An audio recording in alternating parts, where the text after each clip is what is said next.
بسم اللہ الرحمن الرحیم۔ السلام علیکم ورحمۃ اللہ وبرکاتہ۔ ناظرین کرام، امام ابو حنیفہ رحمۃ اللہ علیہ ان 4 ائمہ کرام میں سے ہیں جنہیں دینی پیشوا اور رہنما تسلیم کیا جاتا ہے۔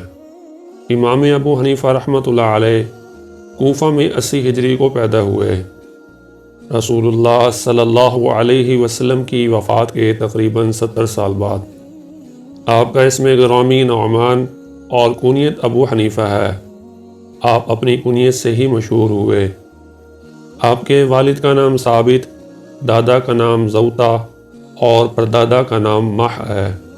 خطیب بغدادی بیان کرتے ہیں کہ امام ابو حنیفہ رحمۃ اللہ علیہ خوش مزاج، طبیعت کے نرم، خوش لباس اور نہایت کریم النفس، خوشبو پسند کرنے والے اور اپنے رفقا کے بڑے ہمدرد تھے۔ امام ابو حنیفہ رحمۃ اللہ علیہ کا قد درمیانہ، رنگ گندمی تھا، نہایت شیریں گفتگو کیا کرتے تھے۔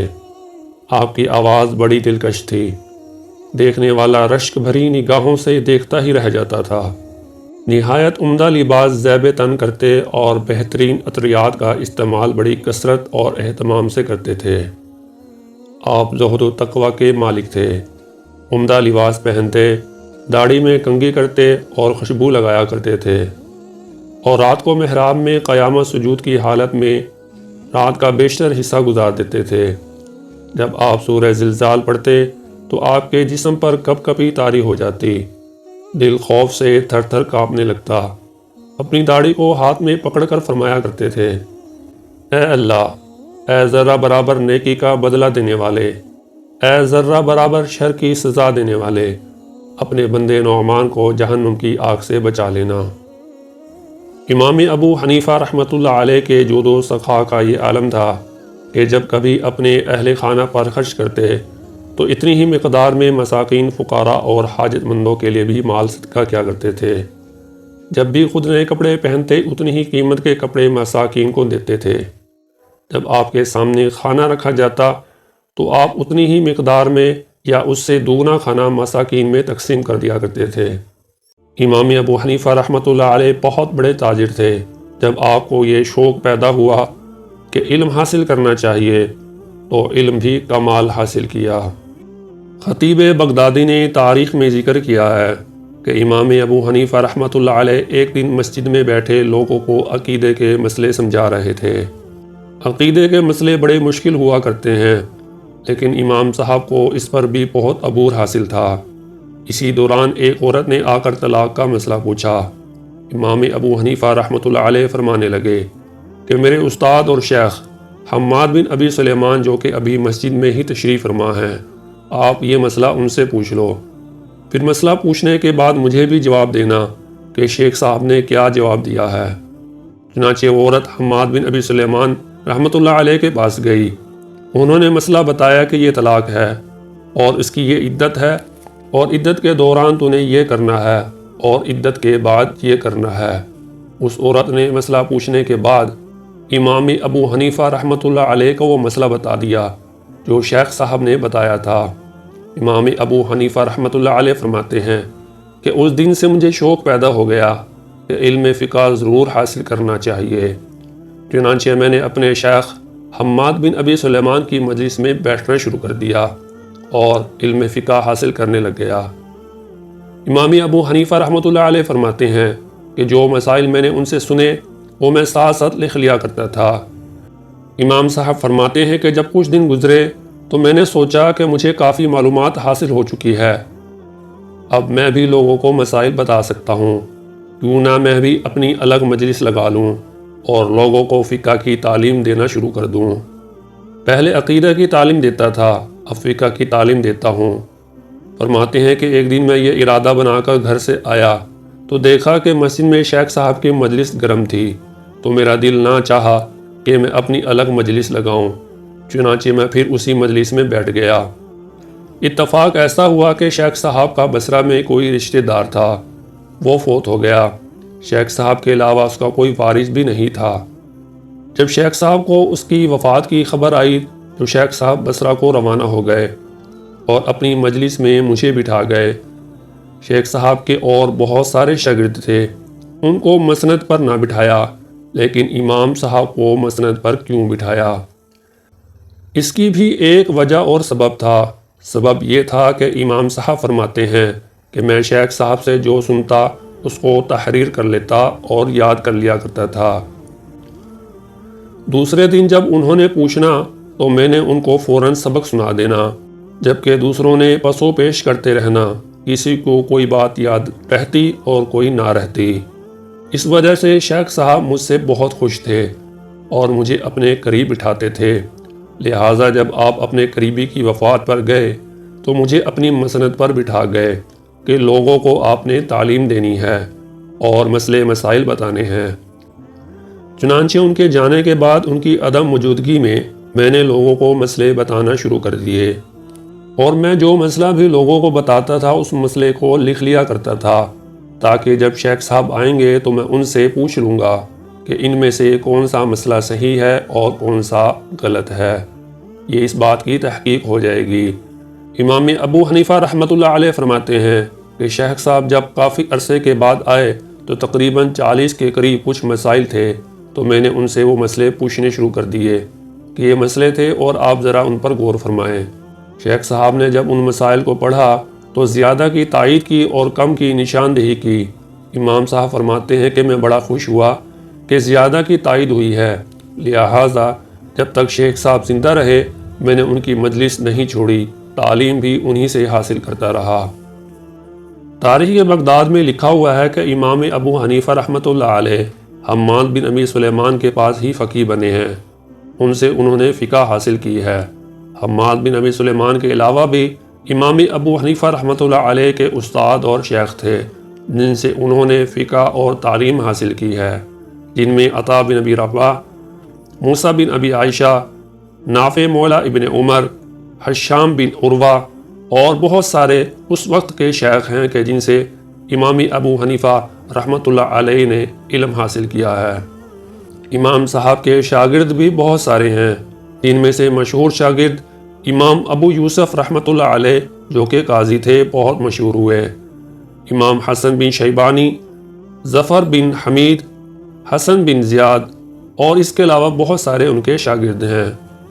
امام ابو حنیفہ رحمۃ اللہ علیہ کے نام پر ایک مشہور کتاب ہے جسے مسند الامام الاعظم یعنی کہ امام اعظم کی مسند کہا جاتا ہے۔ یہاں ذرا اس مسند کی حقیقت بھی سمجھ لینی چاہیے کہ یہ امام ابو حنیفہ رحمۃ اللہ علیہ کی اپنی ہاتھ کی لکھی ہوئی کتاب نہیں ہے، بعد میں لکھ کر ان کی طرف منسوب کی گئی ہے۔ مسند امام ابو حنیفہ کے مقدمہ میں لکھا ہوا ہے کہ اس کے مؤلف اور اس کے جامع ابو الموید محمد بن محمود خوارزمی رحمۃ اللہ علیہ ہیں، جو کہ 665 ہجری میں فوت ہوئے ہیں۔ امام ابو حنیفہ رحمۃ اللہ علیہ سے 5 صدیوں سے بھی زائد عرصے بعد پیدا ہوئے ہیں۔ انہوں نے یہ کتاب جمع کی ہے اور فرماتے ہیں کہ میں شام کے علاقے میں گیا، وہاں کچھ لوگوں سے میں نے سنا کہ امام ابو حنیفہ رحمۃ اللہ علیہ تو قلیل الحدیث تھے، ان کی تو احادیث ہی بہت کم ہیں اور دوسرے اماموں کی احادیث بہت زیادہ ہیں۔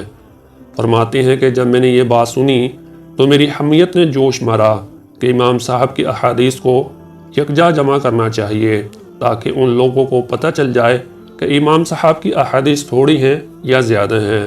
چنانچہ پھر انہوں نے یہ کتاب تیار کی۔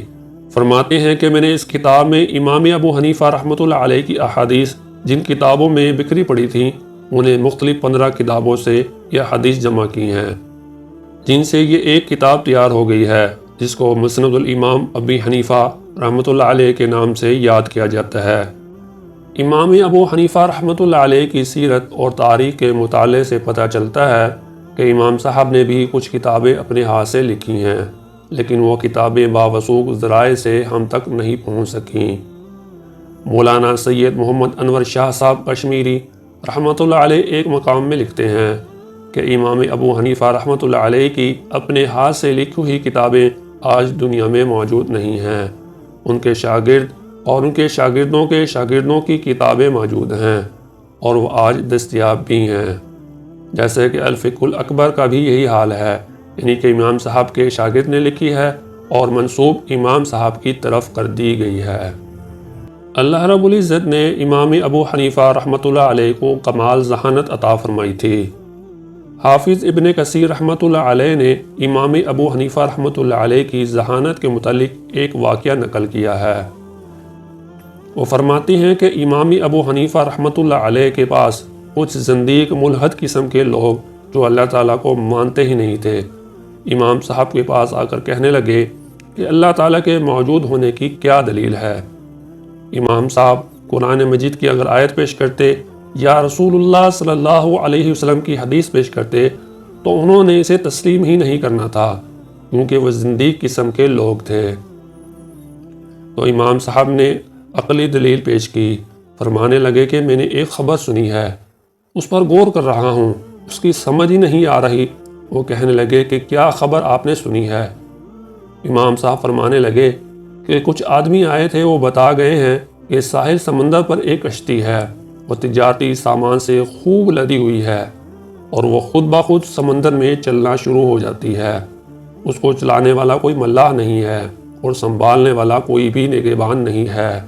خود بخود تجارتی سامان سمندر پار دوسرے کنارے پر لے جاتی ہے، خود بخود سامان اترنا بھی شروع ہو جاتا ہے اور کشتی پھر خود بخود خالی ہو کر واپس آ جاتی ہے اور پھر اس میں سامان بھرنا شروع ہو جاتا ہے، پھر کشتی سامان لے کر چلنا شروع ہو جاتی ہے۔ میں اس خبر کے متعلق بہت پریشان ہوں کہ یہ کیسی خبر وہ مجھے دے کر گئے ہیں۔ امام ابو حنیفہ رحمۃ اللہ علیہ کی یہ باتیں سن کر وہ ملحد اور زندیق قسم کے لوگ کہنے لگے کہ امام صاحب غور کرو، کیا ایسا ہو سکتا ہے کہ کشتی خود بخود یہ سب کچھ کرے؟ امام صاحب نے ان کی یہ بات سنتے ہی فوراً فرمایا کہ اگر کشتی خود بخود چل نہیں سکتی تو پھر کائنات کا اتنا بڑا نظام کیسے بغیر کسی چلانے والے کے چل سکتا ہے؟